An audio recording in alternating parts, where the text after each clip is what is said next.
Le gouvernement du Mali dénonce les influences extérieures négatives et les tentatives d'instrumentalisation de certaines entités légalement présentes au Mali pour servir des agendas cachés, y compris à travers l'exploitation de la question des droits de l'homme aux fins de déstabilisation.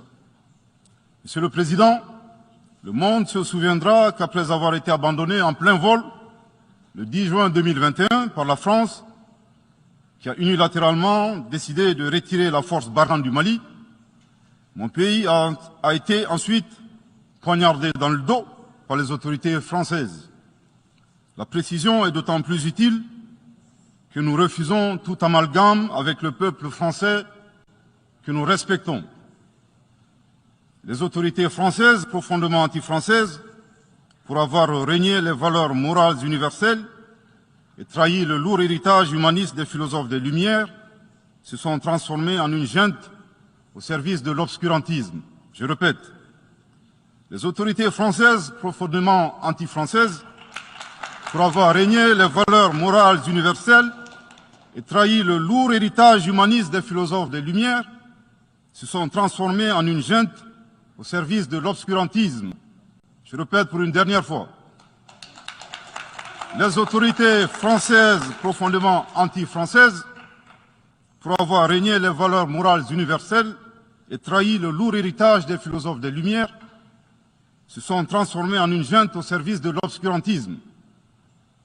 Obscurantisme de la junte française nostalgique de pratiques néocoloniales, condescendantes, paternalistes et revanchardes, qui a commandité et prémédité des sanctions inédites, illégales, illégitimes et inhumaines de la CEDEAO et de l'UEMOA contre le Mali et mon pays.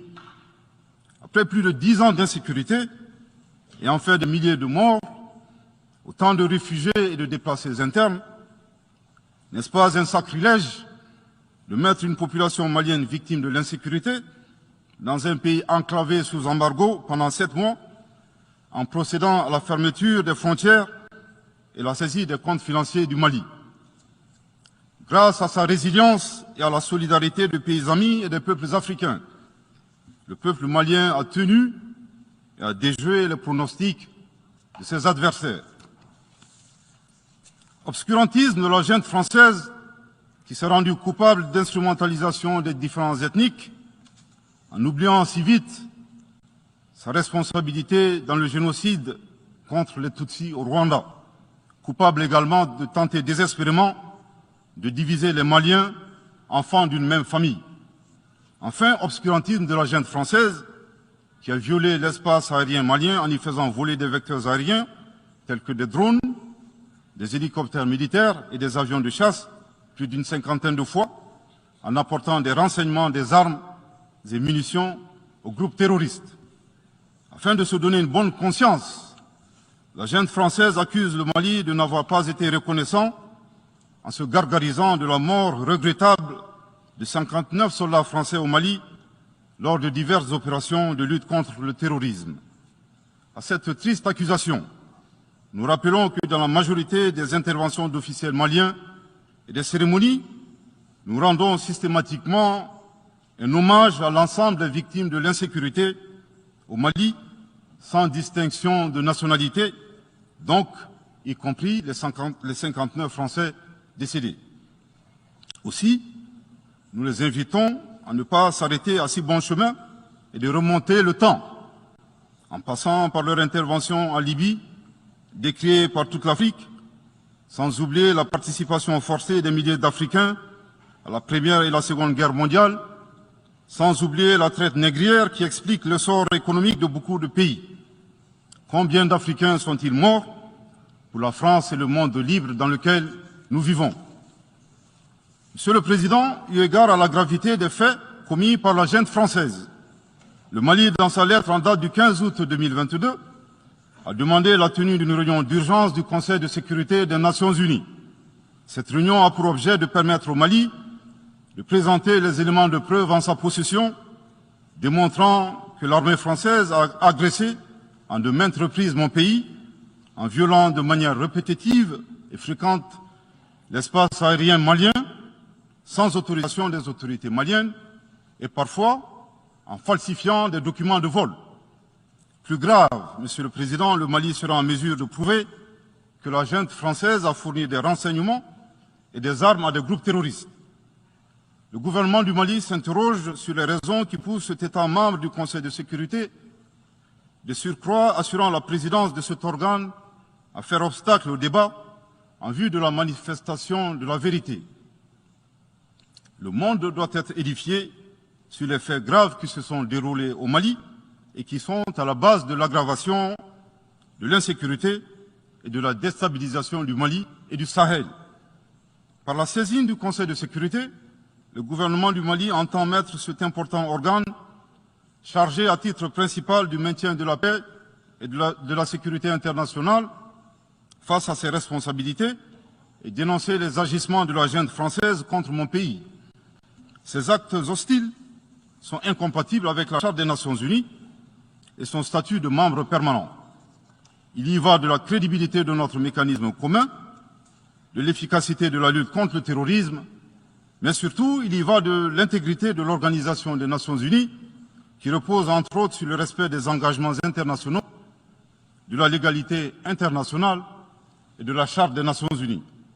Monsieur le Président, il semble opportun pour le Mali de demander votre implication personnelle auprès du Conseil de sécurité des Nations Unies, afin que notre demande aboutisse pour que cesse la duplicité et la guerre par procuration imposée à mon pays. Monsieur le Président, dans la lutte contre le terrorisme et l'extrémisme violent, le gouvernement du Mali est fortement interpellé sur la question des droits de l'homme. Je tiens à souligner que les droits de l'homme constituent avant tout des valeurs qu'incarne chaque Malien. Aussi, le gouvernement du Mali reste déterminé à les respecter et à les faire respecter, conformément à sa politique de tolérance zéro contre l'impunité.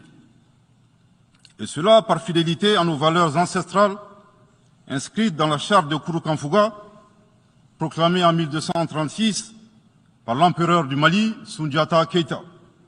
Le Mali, berceau de grandes civilisations, héritier de grands empires, terre de brassage, d'hospitalité et de tolérance, fait de la promotion et de la défense des droits de l'homme une priorité nationale. Moi, à la place des Maliens, j'aurais relâché ces 49 soldats. Fin de citation.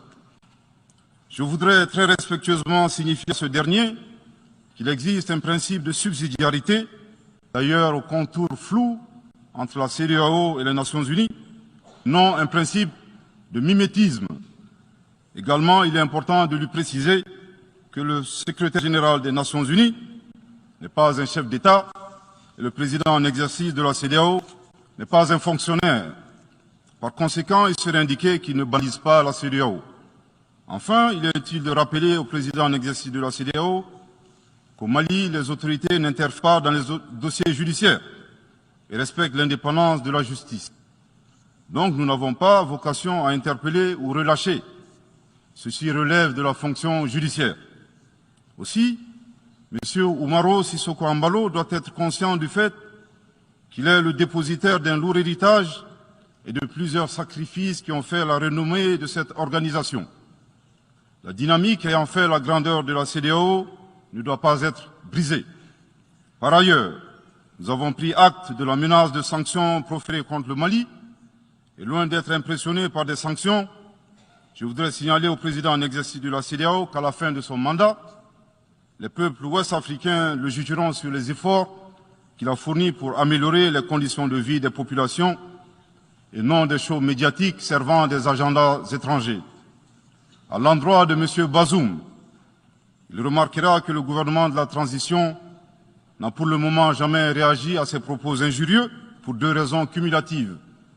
La première raison tient au respect de l'héritage laissé par nos ancêtres, qui consiste à ne pas répondre aux injures par des injures. La seconde relève de l'identité de M. Bazoum, l'étranger qui se réclame du Niger. Nous savons que le peuple nigérien, frère du Mali, se distingue par